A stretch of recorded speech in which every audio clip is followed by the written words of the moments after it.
Okay, Stephanie, stuff you got to know before you hire a builder. Um, I wish somebody had told me this. I kind of sort of knew it already, but I didn't really understand how true it was. You know, that if you're building, stuff takes twice as long and costs twice as much as you expect. Um, my own house, for example, I was planning on one number, and by the time we were done, it was $300,000 more than that. That made getting the loan a real adventure. Yeah, fun, huh? Yeah. So what's your experience been in that category? I think you're more likely to see that in the custom home building than, with your big builders who build more of the tract homes. But I've had people who their budget was around 1.2, and by the time it was done, it was well over 2. Whoa. Because, we did this wrong, we didn't realize this needed to be a steel beam, and we bid for a wood. Well, in my opinion, that's on the builder. That's not on Right. the buyer, right?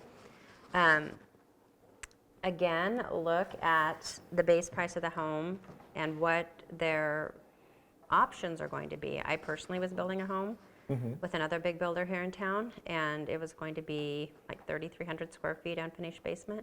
By the time I picked out my options, my price had gone up to $600,000. And I didn't go crazy on my options, but when I'm choosing them, there's no price there that tells me how much it is. Ouch. Yeah, and we'll mail that to you in a few days. So I'm like, that's super helpful. And when I found that out, I'm like, and on top of that, I have to finish a yard. And I'm still gonna have to put in blinds or shutters, whatever I'm doing.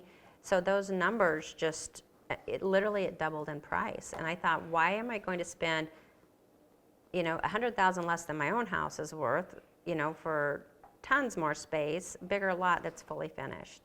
So a lot of times when people want to build, they don't think about the expenses that come along with that. Does the builder finish the yard?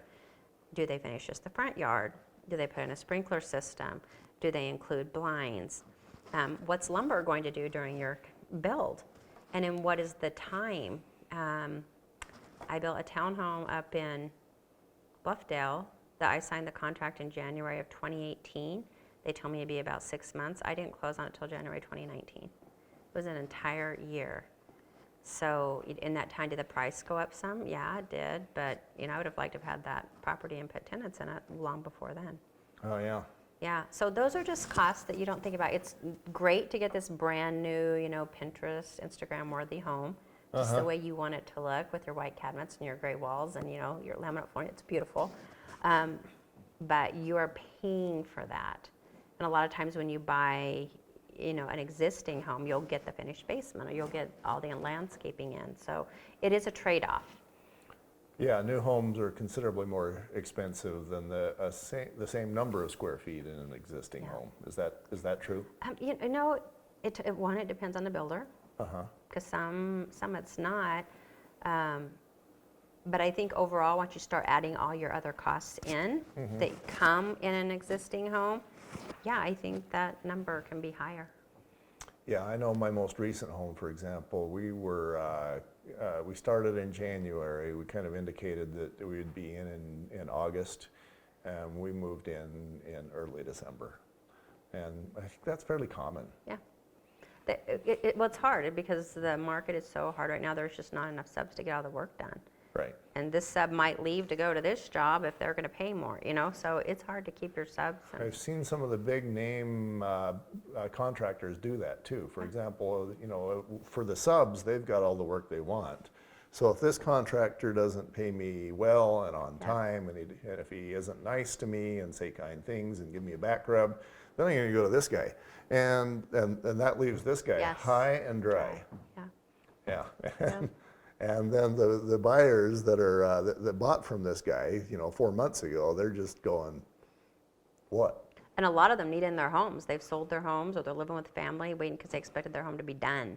Right. Like for me, it wasn't a problem. It was an investment property. But for other people who need to move, it's a big problem. Yeah.